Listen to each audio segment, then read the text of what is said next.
Estamos conversando hoje aqui com o comendador Fabrício Santos. Gostaria, em primeiro lugar, Fabrício, que você falasse um pouquinho de você e das suas atividades. Eu posso iniciar assim pelas atividades artísticas, né? Porque é o que mais me identifica, né? Eu tenho uma identidade muito grande como artista plástico. Completo praticamente 28 anos como artista plástico e desenho desde criança, né? E comecei a desenvolver a habilidade também didática de dar aula também muito cedo. Comecei a experimentar, assim, ensinar para colegas meus e tudo, um condomínio que eu tinha lá em Vitória, quando eu morava lá em Vitória. E aí eu fui aprendendo aos pouquinhos, assim, fui passando a técnica, fui descobrindo que meios para poder facilitar as pessoas de aprenderem a desenhar. E aí quando eu tive, no caso, vim de Vitória para Mãe-Mirim primeiramente, né? Meus pais estavam tratando de saúde da minha mãe na época. E aí eu ainda tinha, eu trabalhava em Vitória numa agência de publicidade. Então eu ficava 15 dias em Mãe-Mirim, voltava 15 dias, ficava em Vitória fazendo esse translado, ia e voltava. Eu recebia meu salário lá. Aí, em 99, que eu já estava ficando já estabelecido em Mãe-Mirim, eu abri lá no dia 30 de abril, eu abri a primeira galeria de arte pioneira da região no shopping de Mãe-Mirim. E naquele mesmo ano, eu participei do Expo Minas em Belo Horizonte, que é um evento, que foi o primeiro evento assim, a nível de estado, que envolvia as principais cidades turísticas de Minas Gerais, foi o Multiminas naquela época. E eles fizeram um edital no jornal Estado de Minas para poder artistas de Minas Gerais se inscreverem e mandarem suas obras para poder concorrer a um stand dentro do Expo Minas. E eu fiquei entre os 36 artistas de Minas na época. Eu concorri com a minha caravela dos 500 anos de Brasil, que eu fiz um efeito todo metálico de ouro, cobre e prata. E também duas obras que eu fiz com a temática do Apocalipse. Naquela época eu só era conhecida mais no estado do Espírito Santo, no Vitória, ali naquela região, mas em Minas eu não era conhecido. Eu tinha, mais era Mãe-Mirim, Manhuaçu no máximo, mas assim, a nível de estado, as principais cidades turísticas ainda não. E quando eu participei daquele evento lá no Expo Minas, parece que abriu assim, né, para Minas Gerais, para os principais centros. Eu comecei a mostrar meu trabalho ainda muito novo. E aí quando eu voltei de Belo Horizonte, era em setembro, né, eu tive a proposta de participar. Até a Ana Teperini falou assim: Fabrício, traz um ateliê seu para Manhuaçu, vem para cá, você é manhuaçuense, então assim, quem sabe aqui também vai abrir mais mercado para você. E aí eu iniciei em outubro para novembro, fiz um chá, abri um ateliê aqui, continuei com a minha loja lá em Mãe-Mirim. E aí tive a possibilidade de um convite, consegui também fazer uma parceria aqui, que eu abri aqui no shopping de Manhuaçu, dezembro de 99, a primeira galeria de arte aqui da cidade.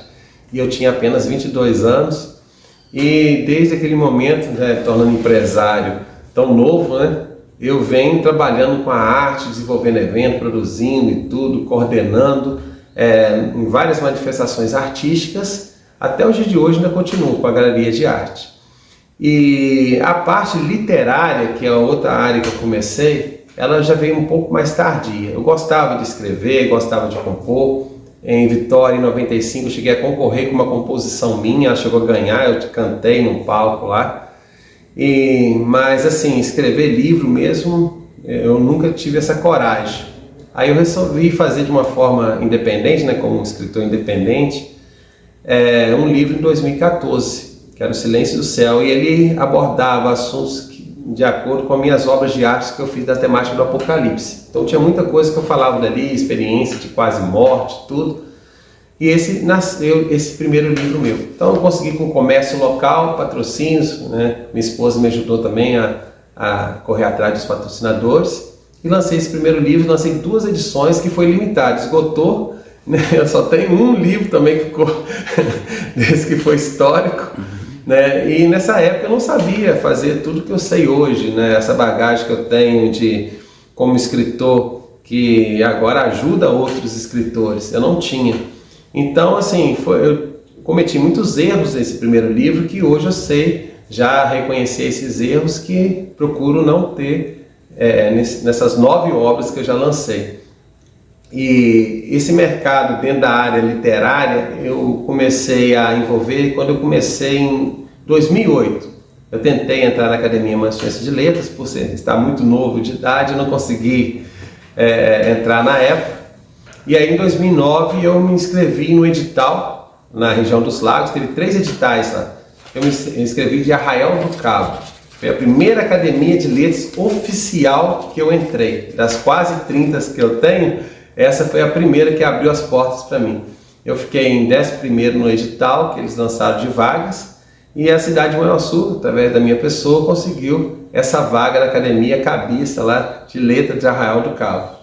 E logo em seguida eu consegui entrar na academia de Iguaba Grande, com o falecido saudoso Jacques Sazikoff, que me ensinou a trabalhar com o Estatuto de Academias. Lá era a Academia de Ciência, Letras e Arte de Iguaba Grande. E naquela época também teve a Arte Pop, como artista plástico, eu me inscrevi nela e também consegui. Então eu estava na academia, eu estava na Associação Fluminense de Belas Artes, como curador do Intercâmbio Cultural de Belas Artes Minas Rio. Eu comecei em 2008 com um evento aqui de obras de arte, depois levei os artistas também daqui para o Rio de Janeiro. E aí eu comecei a disputar salões de arte no Rio. E aí de 2008, 2009, eu fui ganhando as premiações dos salões de arte lá. E a última assim, condecoração mais elevada que eu consegui da Associação de Belas Artes foi a Comenda de Belas Artes da Associação Fluminense, onde eles começaram a me chamar de Comendador das Artes nessa época. Aí que nasceu esse apelido que eles usavam muito para mim, assim, o Comendador Fabrício Santos. Mas ainda não tinha pegado ainda como pseudônimo, que eu depois incorporei como artista plástico e também como escritor, como meu nome artístico e também de escritor, Comendador Fabrício Santos. E aí, esse trabalho de levar a arte e tudo, eu recebi um convite em 2009 do Colégio de Arte de Belo Horizonte para me inscrever, para escrever minhas obras para a curadoria, aprovar. Eu consegui essa primeira aprovação e comecei a participar do Circuito Internacional de Arte Brasileira, onde levava as obras dos artistas brasileiros para o exterior. E aí foram 11 países, de 2009 até 2013, onde eu recebi certificações internacionais, tive meu trabalho exposto em galerias desses países, onde as embaixadas de cada brasileiro, de cada um desses países, mandaram carta também, parabenizando os artistas que participaram.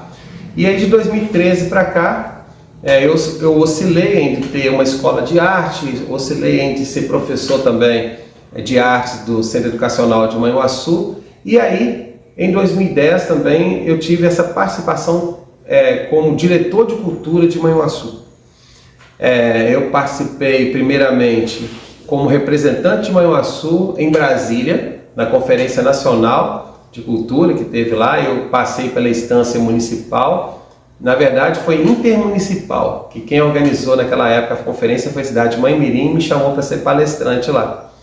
E lá eles estavam com dificuldade para nomear representantes que conhecessem as temáticas dos eixos e tudo, pela sociedade civil, indicaram o meu nome.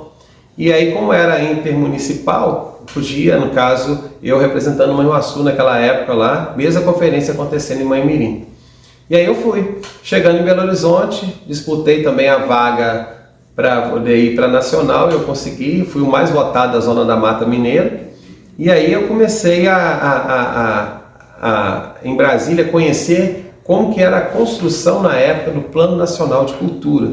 Então as diretrizes, tudo, começamos as discussões, e demorou, porque ainda teve que acontecer uma outra conferência, aí que eu fui novamente eleito, aí já na cidade de Manhuaçu, eu saí daqui em Belo Horizonte, eu fui nomeado lá relator no evento lá que aconteceu dentro lá da conferência, e nessa conferência eu pude falar, eu disputei a vaga com, as vagas que tinha pelo estado e também a vaga pela Zona da Mata. Eu fui o 6º mais votado do estado e de novo fiquei com o mais votado da Zona da Mata Mineira.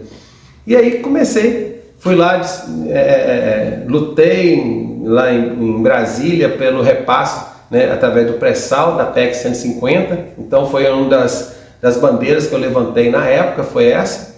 E nós tentamos de tudo, só que demorou demais.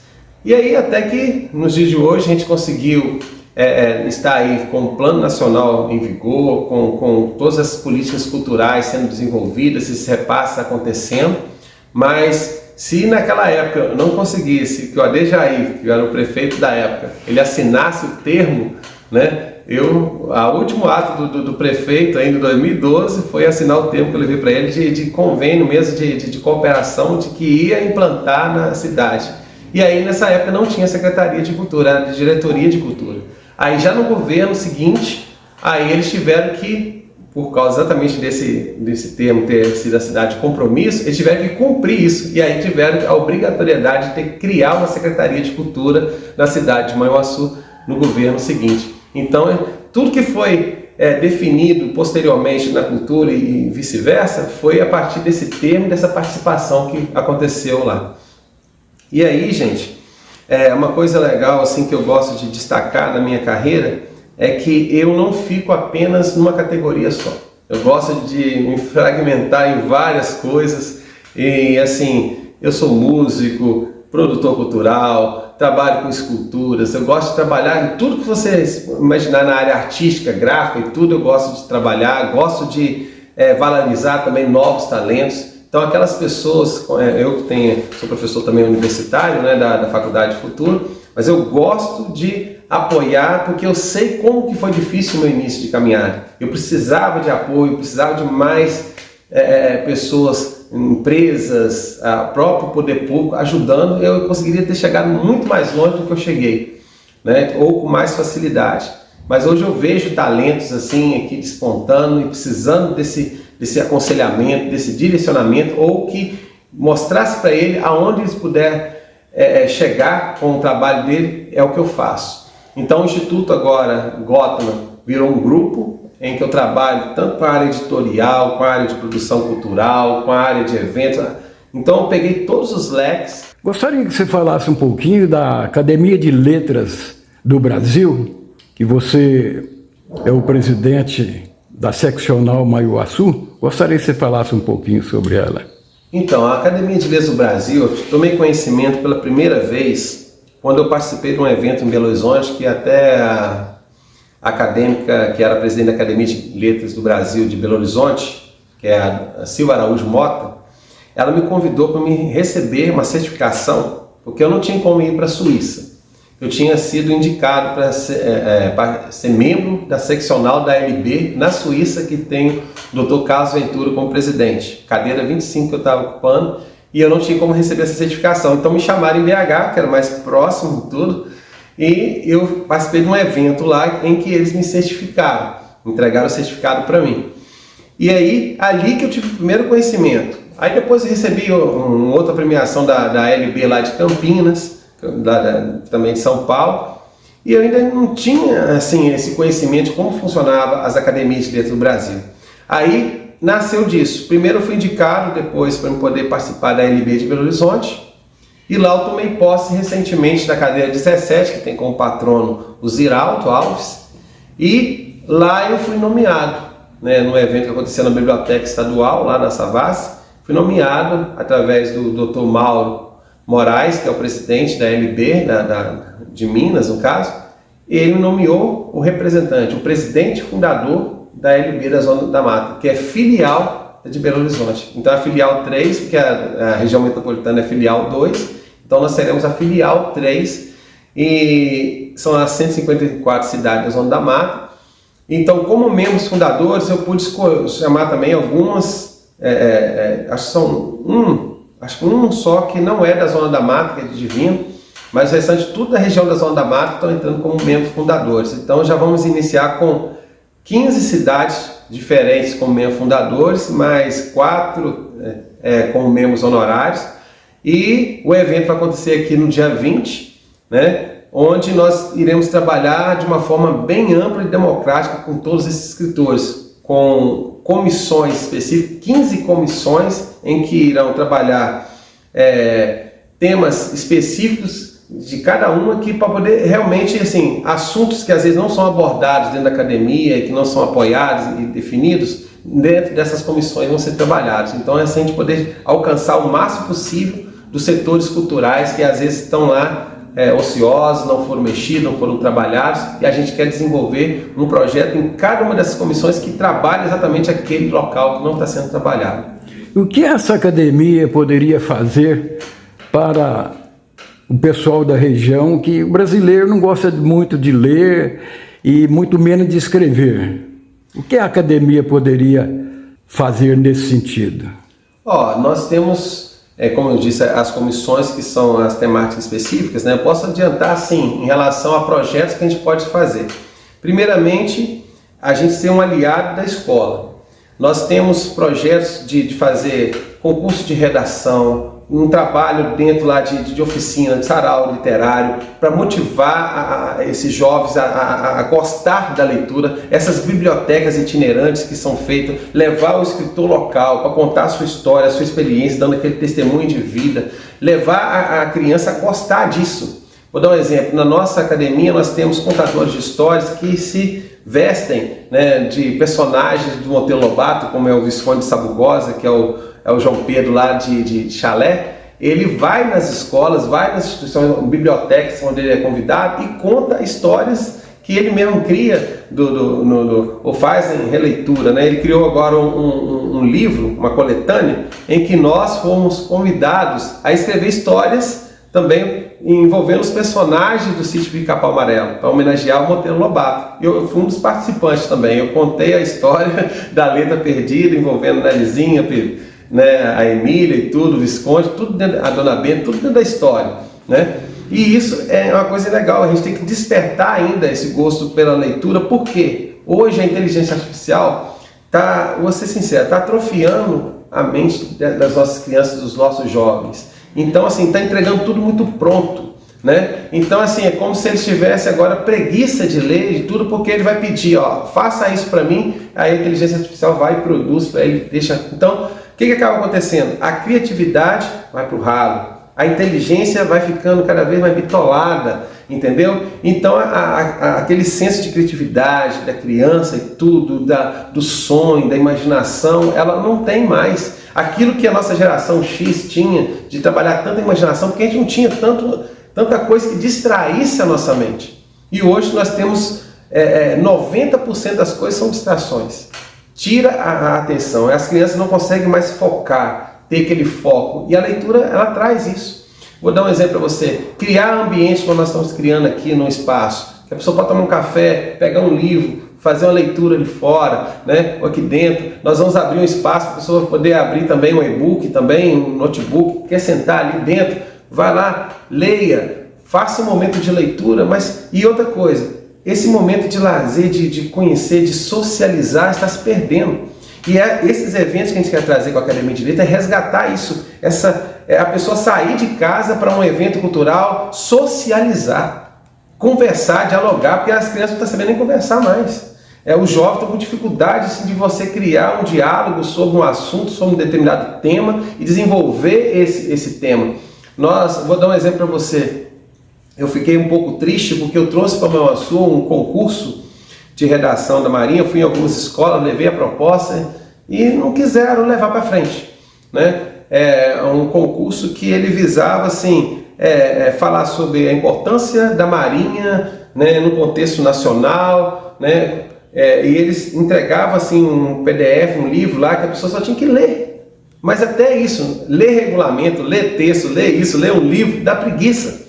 E a gente tem que trabalhar, a nossa função e responsabilidade aumentou cada vez mais. Daqui a 5, 10 anos, não sei o papel do professor como vai ser, se a gente vai ter professor em sala de aula, ou vai ser tudo virtual, ou se vai ser a pessoa sentada em casa com uma câmera filmando e ele falando para os alunos e perdendo esse contato social. Então, a responsabilidade da gente, enquanto agentes culturais, agentes da literatura e tudo, é sempre buscar, né, no jovem, não deixar que a evolução tecnológica atrofie a mente, a imaginação, a fantasia, a criatividade, a inteligência, esse senso de cultura que nós temos, Porque hoje eu desafio, eu vou dar um exemplo para você, desafiei vários desenhistas lá da cidade que gostavam de fazer ali, a fazer um desenho ao vivo, e já tem receio porque já está acostumado a pedir para fazer o desenho para ele prontinho, e só colorir, entendeu? Então assim, eu creio que nós estamos mergulhando num período assim, muito sombrio para a cultura, para as artes, para a literatura,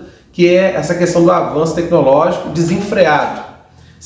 Toda a tecnologia é bem-vinda se a gente saber usá-la com prudência, responsabilidade e sabendo que ali é apenas uma ferramenta para nos servir e não a gente ser escravo dessa ferramenta ou essa ferramenta nos deixar assim vegetando, né, no caso assim, de forma intelectual.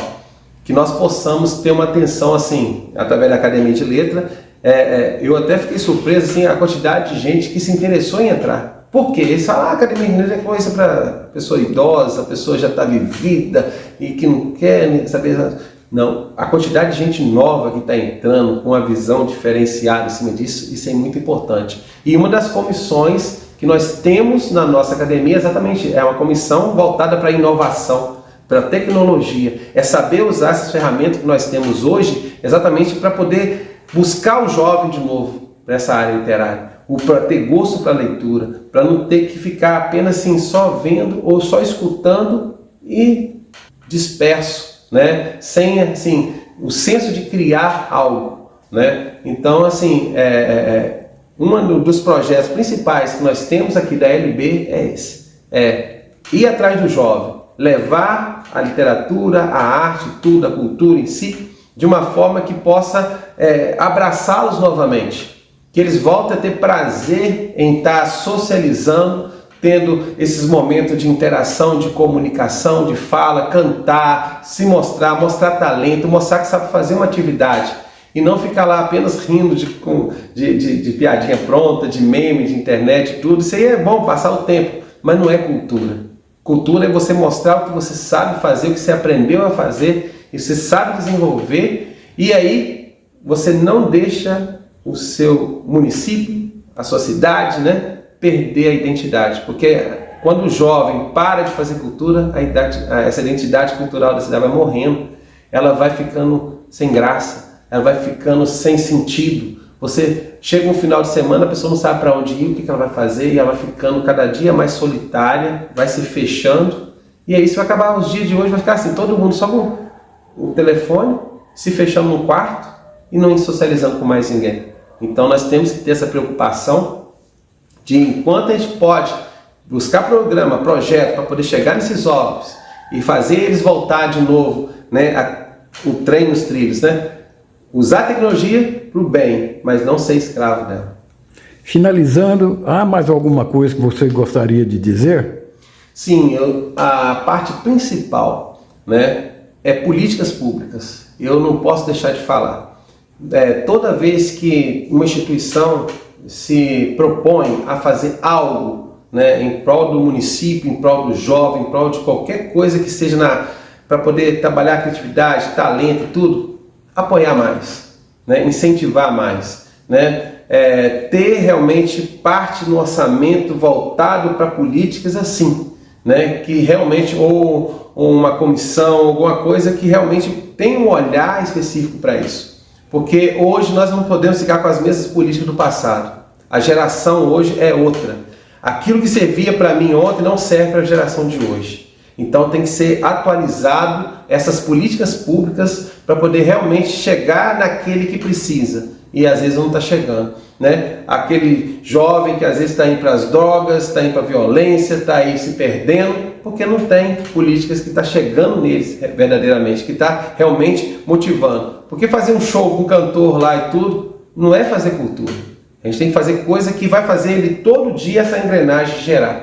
E nós temos que pensar em apoiar de uma forma que todo dia ele vai conseguir ser agente do seu próprio talento, do seu próprio aquilo que você sabe fazer na área cultural. O que é isso? Viver disso.